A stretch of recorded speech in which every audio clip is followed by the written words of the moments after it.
Welcome back, everybody, to the Neuroinclusion Conversations from Across the Pond and Beyond podcast.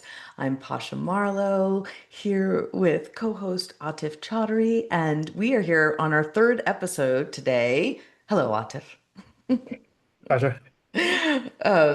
And we're feeling very much not only wholehearted as always and really excited for this conversation, but we were talking about how we were feeling a little bit maybe dysregulated or unregulated when we started. And we were talking about how we wanted to help each other co-regulate. And then we talked about how we could potentially invite the audience and the listeners to co-regulate with us. As I mentioned, I think leaders can co-regulate their teams by honoring nervous systems, and coworkers can honor nervous systems by helping co-regulate their teams, just as families co-regulate each other in homes. And so when you brought that up, how would you most like to self-regulate and co-regulate? What are your favorite ways to do? Well, that's brilliant. I think, like many of you listening, I don't actually know I need regulating until afterwards. Do you know, like there's been a big flurry of things, and then afterwards I realized, whoa, I was not calm. Do you know? And that's what we talk about when we're in the storm. That it's not a it's not an easy place. It's an easy thing for other people to observe, but we're in, we're just swimming against the tide, as it were. And I didn't realize that I was so my father, I've just said my father had a fall over the weekend. He's 86. I love him dearly. And it was a shock to my system, you know, that he's 86 and he couldn't get back up. He's also like the silverback of, I don't know if my brothers will ever watch this, but there's joy to that moment of he's the silverback of our lives and our family, and and he always will be. But it's also that think of, wow, he couldn't get back up, you know, and what does that mean? And, and he's fine, his vitals are fine. But I just found myself really just thinking about that a lot and then Mm. speaking to Pasha and just suddenly just blurting it all out. And I wasn't intending on that. And then I noticed Pasha's really beautiful purple background and her top merging together. And they just looked really nice. They just, I don't know, you guys can see it on screen. It's really perfectly matched. And I caught myself thinking, why am I doing this? Why am Mm. I just letting it all out?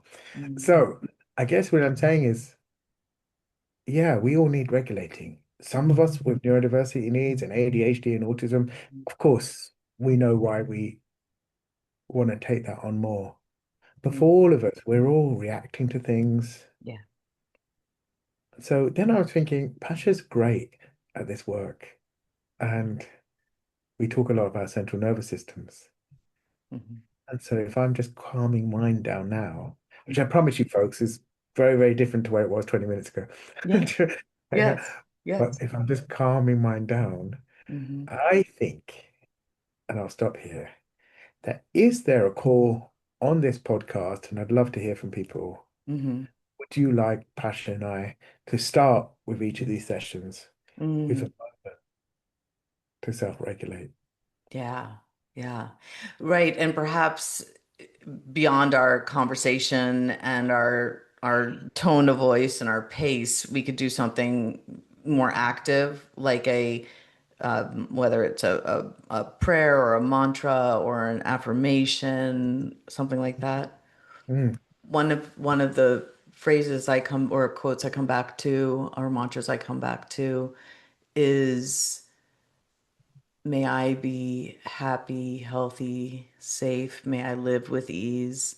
May you, Atif, and all the listeners out there be happy, healthy, safe, and wow. live with ease. And sometimes when I'm feeling very brave, I even extend that to people I am not in agreement with or in conflict with or do not at all understand.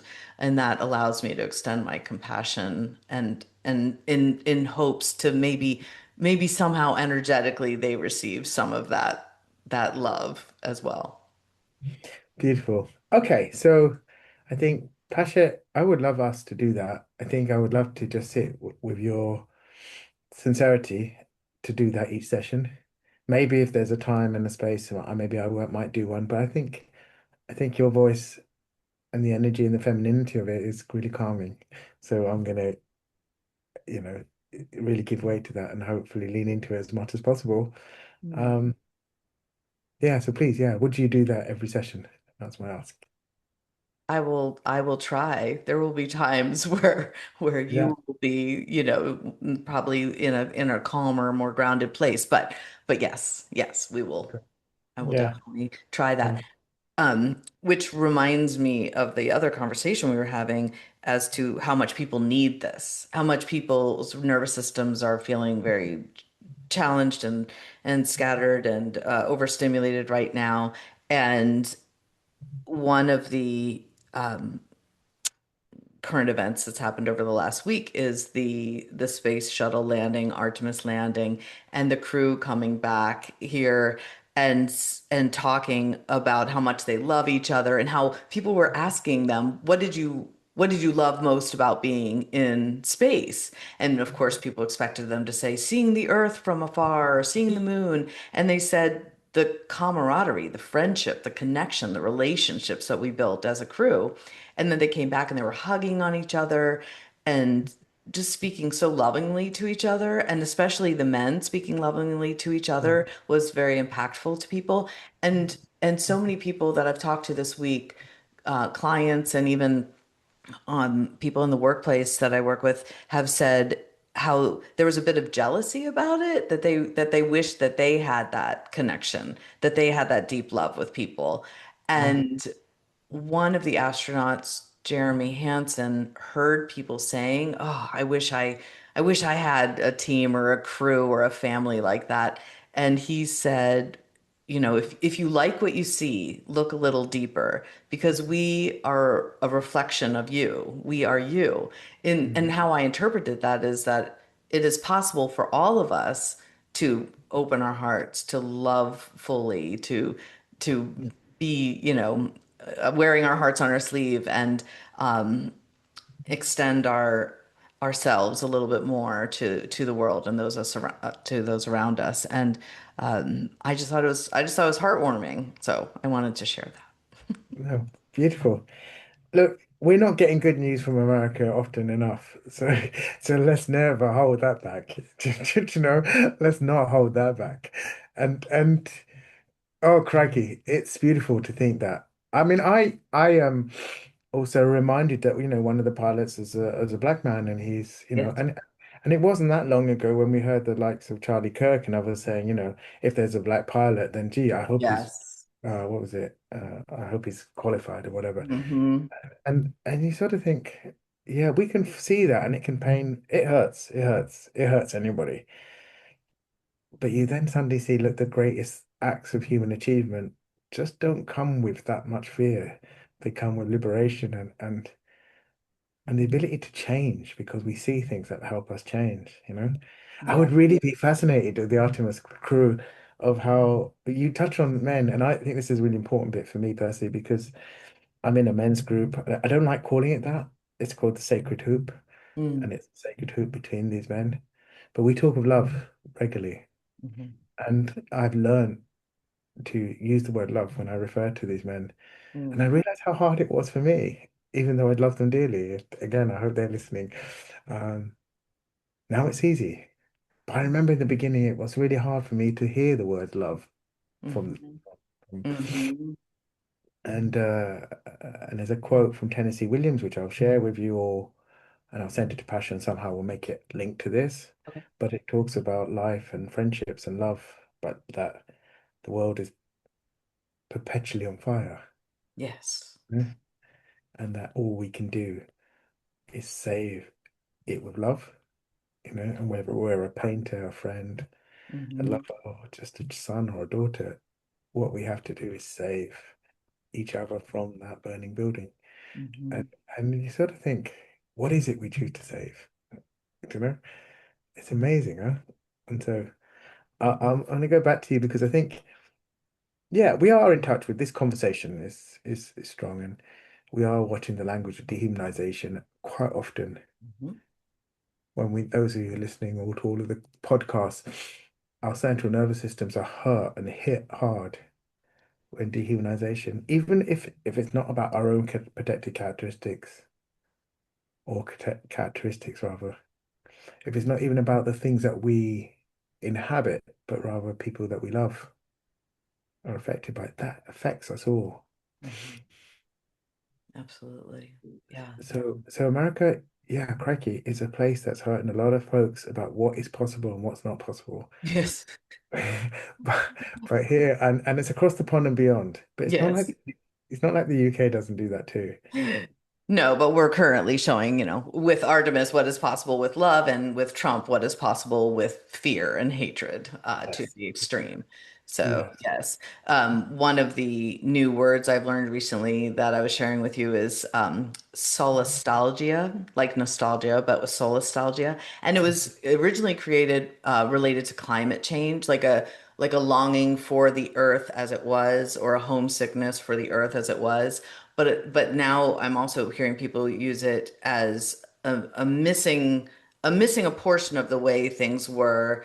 For me in my country, I feel it becoming more and more challenging to find peace, safety, solace, and pride here Mm. in my country. I'm actually leaving the country on Thursday in a couple days, traveling internationally to Switzerland because my son must paraglide in the Alps.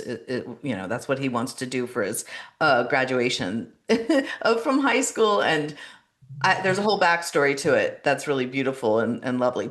But that's where I'm going. And when we travel now, I do not say I'm from the States. I say I'm from Canada. And Okay.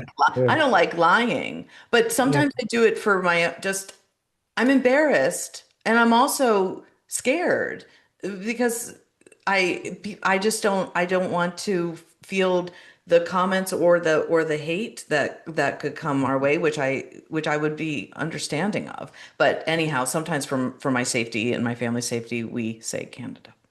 Yeah, I don't blame you. It reminds me beautifully of dear friendships with Canadians that I had traveling around Australia, and they would put they would have the Canadian maple leaf flag on there, specifically to distinguish themselves from Americans. I don't know if you Wow. know that, but it was a thing, right? Canadians and Canadian listeners, really, I hope Yes. you Thank you find you. joy in this conversation, or you think "Oh, we didn't do that." But every Canadian said, "Look, we do this because we want to show that we're not Americans." Yes. And crikey, isn't that a shame? Because Americans, some of the most important resistance to to, to US tyranny around the world comes from America. Hmm. Some of the most creative responses to, and it's not about Trump, right? Actually, it's about Bush to a certain extent. It was actually probably about Reagan.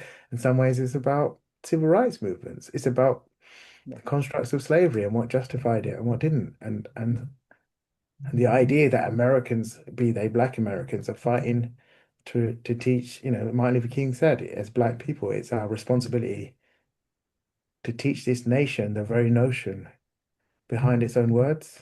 Hmm. It's a big deal to say, that all men are created equal. Well, how come we're still fighting to vote?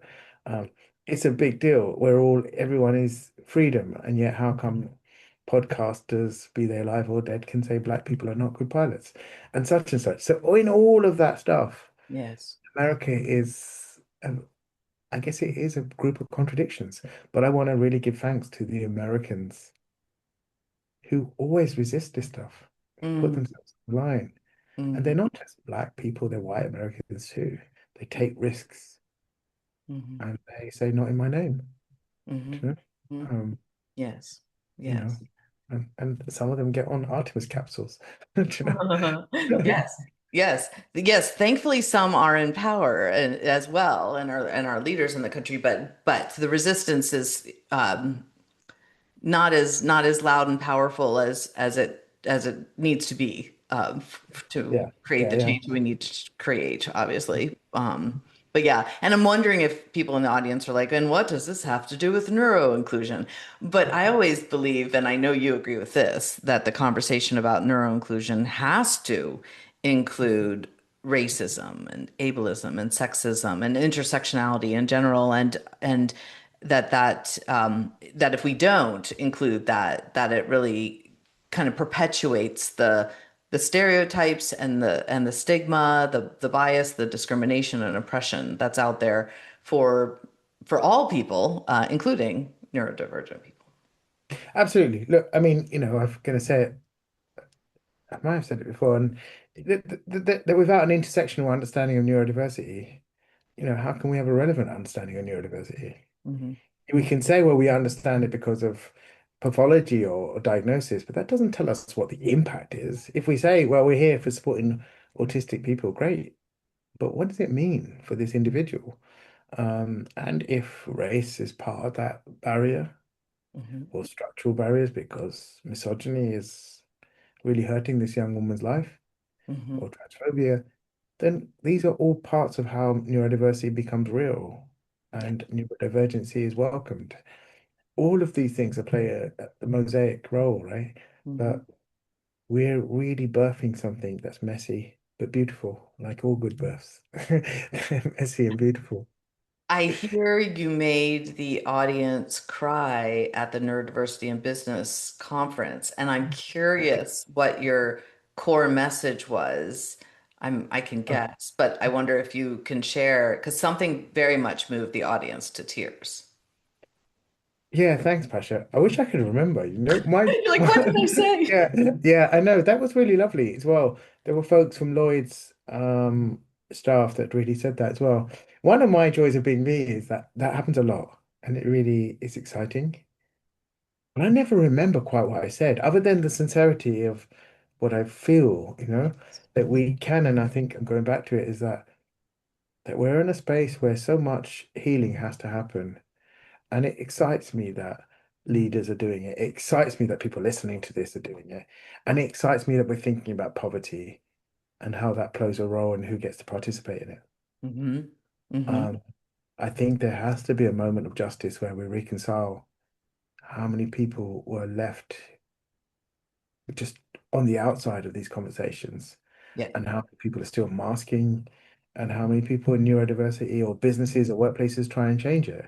I really want to give a moment to JP Morgan because here's an American bank at a time when America is clawing back a lot of good innovations around civil justice, neurodiversity, disability, anti-racism, and JP Morgan sponsored the Neurodiversity in Business conference in London, and it did a good job. We had so many good folks from JP Morgan, big shout out to those teams there. A big shout out to the people behind neurodiversity in business.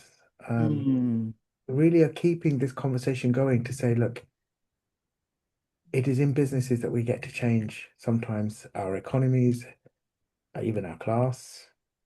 And what we're seeing in the UK, and I really want to throw that back to the US, Hmm. but in the UK, I'm now part of the Lord Mayor's project in London to bring neurodiversity to the square mile, the most important, where the London Stock Exchange is, where corporations, where the Bank of England is, where these are the folks who really say we're going to get behind neurodiversity in a big way. And I'm asking this because A, it's an honor to be part of this work and to see neurodiversity thriving, but it's also in the backdrop of all these clawbacks that we've been seeing. So we're seeing, on one hand, yes, I definitely think there are people who've taken away their sense of priority here, but there are others who have really stepped up, and I'm going to throw that back to you, Pasha, is has where you're watching the big companies maybe Hmm. challenge themselves, but are you watching other companies come forward and say, no, not in my name, we're still caring, we're still here? I do. I have to admit that most of the companies I'm currently working with that are very much in alignment with neuroinclusion are not in the United States. Yeah. However, um, on a more local scale, not large companies, but I'm noticing in the smaller companies and specifically organizations that are service-minded, organizations that in general just support mental health and well-being. I feel like they're still very much active in this conversation. And certainly in the ERGs and the small resource groups and employee groups and affinity groups, I'm seeing that. Not as much organization wide as I did before, though. So I feel like there is a lot of, whether it's fear, hesitancy, alignment with our government now, or budgetary restrictions that are causing a bit of this stagnation right now. But but I believe the momentum will come back. It was there up until about a year and a half ago. I wonder what happened a year and a half ago. No, I'm just kidding. But the momentum, It's so deeply relevant. it's coincidental. Yeah. But and that's a lot about courage or lack thereof. But I think it will come back. And so I'm kind of, I know I'm playing the long game here. But meanwhile, I'm working with anyone who's willing to work with me and doing a lot internationally. Yeah. Yeah. And look, Trump was able to claw back something in 3 months. And like I said, it says probably a lot more about us than it said about him. Because Yeah. there was no surprises for him. Yeah. But there was about, well, how come we folded? Oh, and I genuinely think, no, we didn't. I think some folks did, and some Hmm. folks didn't. And I think that's my richness of taking this away this week and what Neurodiversity Celebration Week has been about, but also recognizing, it's been exciting to do neurodiversity in business in the middle of Easter. That so Yeah. many people were on holiday, perhaps, and Yeah. yet they weren't. They came. So many corporations and PLCs, and as you were, who rocked up for this, do you know? And I still think what we've got to do is mature into a space. Maybe I think when people are realizing, okay, we've got to do more on autism, we've got to do more on ADHD, particularly got to be ready to be versatile for the younger people.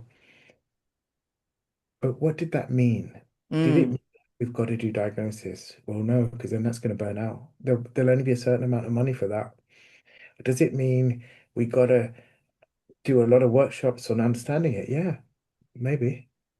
But then what do we do when that's competing priorities? Where they say, well, we want you to do more about domestic violence. We want you to do more about mhm, mental health. We want you to do more about, as you said, structural racism. mhm, So it still goes back to, I think the corporation world and the workplace world has to mature mhm. into holding each other's hands closely, prepare for some tight hugs, Yeah. because the conversation is going to be about barriers. Hmm. More barriers that become safer to talk about rather than labels that Yeah. may have been okay to talk about 2 or 3 years ago, Hmm.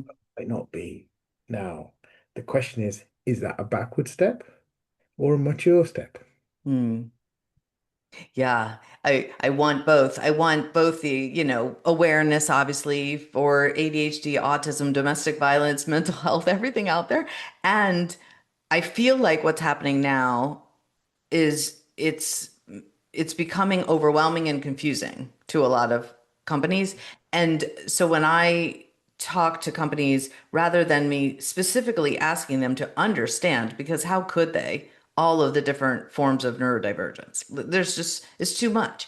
Rather go with, every human has access needs, support needs, and sensory needs, and ask people what their needs are. No labels required, no diagnosis or disclosure required. Can we start there? And to your point, what are the barriers to people being able to do the work that they want to do and need to do? And what are the barriers to access? What are the barriers to support? And I feel like if it's more general like that, one, it doesn't feel as overwhelming and confusing because the Mm, language isn't, it's just less complicated language, and also the language that businesses and corporations understand, because we have to use their language to yeah, communicate with them. They don't need to be, experts in ADHD or autism specifically, nor should they be. And and I feel like with that conversation, that umbrella of human needs and barriers, as well as human worth, that umbrella could encompass domestic violence and racism and mental health and everything. So I don't know. That's usually where I land, and it tends to bring great relief in the room. So like, oh, good, because I'm so confused by all these different terms. I'm so confused by all these different labels. Um, and I'll just say one more thing that, for example, Autism Awareness Month or ADHD Awareness Month or, all like Black History Month, I think these still need to exist because there are, groups that are specifically marginalized and pathologized. But I feel like the conversation in the organizations maybe is too siloed right now and needs to broaden. Yeah, yeah, absolutely. And it needs more courage. Yeah. You know, it Mhm. needs more courage. Today is in the UK is Men's Mental Health Day. Oh, And you're not hearing much about it really. Do you know? that's interesting. Hmm. Yeah, and on one side you could argue that men have many days. Perhaps every day is a man's day. So I think that many people could agree with that. But actually, mental health is one of the things that men really struggle with. Yeah. We do struggle to talk about it. Um, and I think, yeah, really, I mean, you're right. I think we do have to have these different elements of celebration and recognition. Hmm. I think we have to guard ourselves against watching these elements be used to pit themselves against each other, or Hmm. systems of funding, Hmm. or even public relation acts, Hmm. you know, to pit them against each other. We have to be very wary of that Yes. because there's a lot at stake when marginalized experiences are being pitted against somebody else's marginalized experience. Do you know? There's a Hmm. lot at stake when neurodiversity gazumps anti-racism programs, when you could be black and autistic, Hmm. Hmm. um, Hmm. or the legacy of folks saying, "Well, I'm neurodivergent but not disabled." I said, Hmm. "Okay, well, Hmm. what does that mean? Hmm. Do you know? Hmm. Hmm. And what is it we're saying for a person who may be saying, well, I'm not here to talk about an identity of being a disabled person, but I am here to talk about disablement and Hmm. the barriers I face." Do Yeah. you know? Um, I know in the podcast we talk a lot about collective liberation, and I think that I hope the journey of audiences listening to us will always keep that in mind, that Pasha and I will always be trying to push the idea that we are in this world together, Hmm. you know, and the marginalization of people cannot be addressed unless they themselves are able to tell us what those stories are and recognizing that their liberation is deeply connected to mine. It's deeply connected to yours. It's deeply connected to the audience. Um, but we're not used to thinking about oppression in that way. We're more used to thinking about specific levels of oppression and how they deserve more attention versus others. You know? Hmm. Hmm. So I want to go back to you for a second, but I just recommend as well. Pasha, have you ever seen the Pale Blue Dot or listened to Carl Sagan? I think you mentioned that last time, and I wrote it down and I looked up a little bit on it, but I haven't explored it enough Okay. because I think it's a beautiful reference and idea. And yes, go ahead. Sorry. Well, no, it's okay. I mean, it's just for the audience as well. We'll put this in the podcast as well. But it is, I'm going back to Artemis, Yes. to see the whole of the moon. Yes. But I'm also thinking about the experiences of people when Carl Sagan talked about the pale blue dot and that little ray of sun, that every general, every leader, every murderer, Hmm. every despot, Hmm. but every conscious, kind thought, every space in which a human being was welcomed Hmm. and loved is tied to that single pale blue dot. I recommend everyone because it's a photo, and I said that last week, Yeah. more relevant today, I guess, from Artemis's mission, that it changes people. And if all of us were to look at the idea of our liberations being connected to some tiny pale blue dot Hmm. in a sea of stars, Yes. we just see this tiny little pale blue dot, and that's us. Yes. And I agree. And I was quite moved when I saw that picture, and I was quite moved seeing any photograph of Earth from afar makes me feel like collective liberation just makes sense. It just Yeah. feels just innately true. Yeah. But I would imagine most people in the world have seen that photograph, even Trump.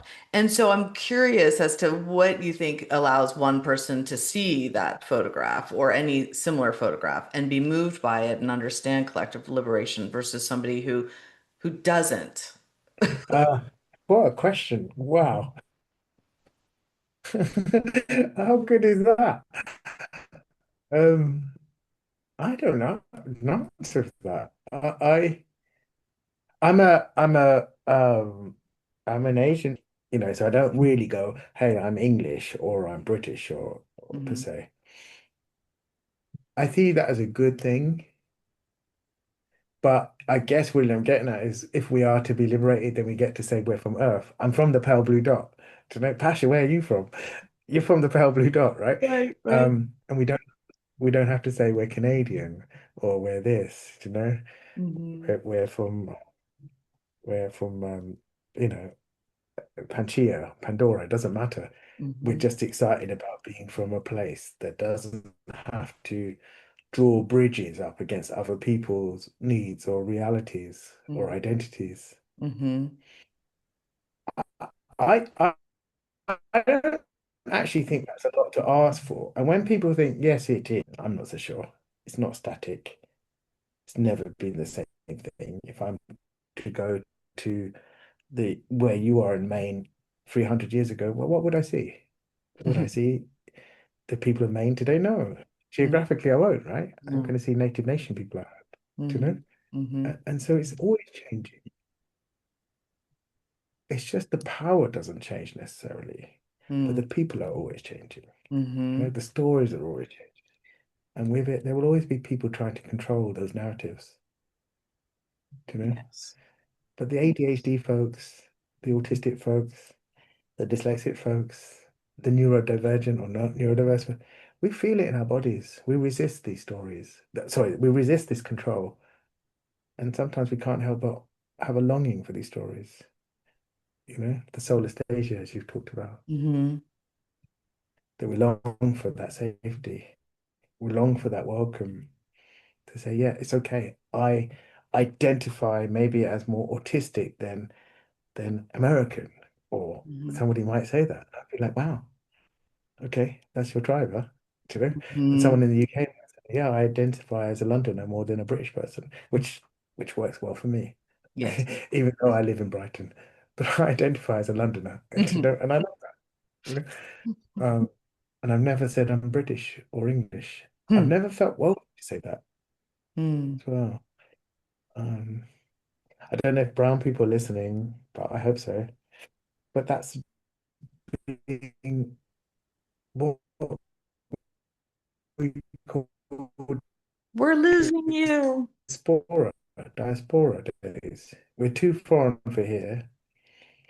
Okay. We lost If it's lagging, the okay. How about now? yeah, technology lags because we're across the pond with Yeah. you said, tunnels and oceans between us. So sometimes technology lags. So we lost a little bit of that. You said if brown people are listening, and I hope they do, or I hope they are. Yeah. So what I was saying was, there's something in my mind about being diaspora, do you know? And I hope we can hear that. But that we're too foreign for here. But I'm also too foreign for there to go back Mm, home to my parents' land. So you're sort of too foreign to be any effing where. Do you know? And so you do look for a tribe. But that tribe isn't based on, oh, I'm British or I'm American, or your tribe is really about your values. Do you know? yes. And in that sense, I'm going to stop speaking because I think my internet's going. But my values probably have more in kinship with people Mm, resisting Trumpism, mhm, resisting racism, mhm. who I maybe never met, but hope Yes. to have more in common with you, Pasha, than they do with people who live right next to me. Yes, I feel that as well. I feel most at home when I'm traveling, not in a particular country, but traveling on a train in any country, surrounded by other people who are looking out the window. And I just say I just feel such a nice human connection with with strangers on the train who are going, whether it's to work or holiday. And I don't know. There's something just really magical about that. I feel no other time do I feel so much a part of the world or alive. And I also like the idea of just moving. and seeing the landscape, obviously, of different places. But there's something about that. And so I rather like that. And in my own home, specifically in my own interestingly, in my own neighborhood, in my own small town, which is in this state of Maine, I don't feel like I can fully be myself or fully be my best self or my most alive, unmasked self Mm. because of the socio-political scene mostly. Um, but it's so interesting, you would think I'd feel less safe leaving and being amongst Mm. strangers. But I feel like there's an energy of some people, not all, but I feel like there's some people who have this, like you do, resonate this loving, kind, gentle energy. And I feel like we can find that anywhere in the world. If we attract ourselves to it Yeah. and like match our vibrations to that, I think that we can find those people wherever we go. Yeah. Beautiful, beautiful. Okay, so for our next session, we should talk more about vibrations and perhaps nomads as well, right? We've been traveling. I hope you can hear me. You can hear me okay? Yes, It's all yes, back. yes. Okay. So we as people, we have lived in a house only in the last hour of a 24-hour day. We have always been on the move. You know, Mm, people, we forget that. We have always been going to where there are pastures, where there is liberation, where there are people who welcome us and moving away from people who hunt us. And there was a time when people were once hunted, not by animals, but by other people.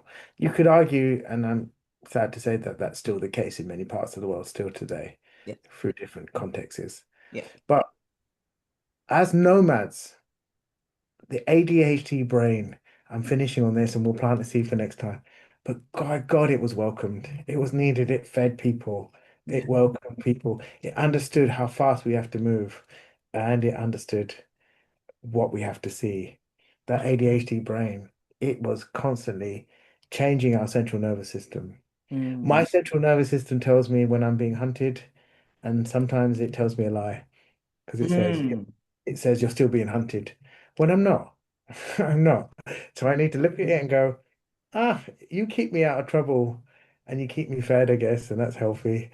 But actually, you sometimes get overworked and you start telling me things that are just not true, And that's when I realize I need to recognize that this is my central nervous system. It is not who I am. So today I walked barefoot across the fields with my dog and I felt comfortable, really comfortable. And I do that regularly when I realize. So for the audience, try to distinguish when is your central nervous system, which is there to help you, but is not there to be your friend, is there just to keep you alive. When is it not being your friend? mm. What do you do about it? I think I want to keep checking in on this because when we were nomads, we needed this, but we're not nomads anymore. And so, what do we want to do about that? That was a beautiful callback to our original question of what regulates you. So you walk barefoot in the field with your dog when you need to Mm. regulate and connect. This morning, and I tried to do it as much as possible, look at the sky before a screen. Like before I look at my phone to even know what time it is, I look outside. I usually see some form of a sunrise or colors in the sky. That helps me. I try to, well, I always drink coffee, and I try to drink it outside if it's over 40 degrees. Yeah, yeah. Um, and I think you're right. I think we have to protect our nervous systems. And I think we need to not always believe our thoughts and the things that come to us. And I love the idea of not just people being able to co-regulate each other as we do here and hopefully people do with the people they're surrounded with, but also that we can continue to reflect our worth and our brilliance back to each other Mm. when we forget. Yeah. I think it's a wonderful thing to end on today. Folks listening, I think Pasha's gonna, and I will occasionally, but I'm just in awe of Pasha, so I'm just gonna say that each week we're gonna do a bit of a recognition of our central nervous systems. and just come into that space. And then take on what we've always been saying is what is happening in across the pond from each other. What is it that's changing our systems and our mindsets and our sense of welcome? And what is it that's reinforcing it? And we'll do that every week. And eventually, as this podcast grows momentum, we'll try to invite some guests to join us in these sessions as well. But for now, it's just enough that you're here and you're listening and you're with us in the background and hearing the intent that lives in our hearts. So it's enough from me. I just want to say thank you and close there from my side and invite Pasha to do the closing and there and just I have nothing more to add. That was beautiful. And I look forward to the next time we can meet and gather and have this conversation again. So okay. thank Go, you. Jenny, folks. Bye bye.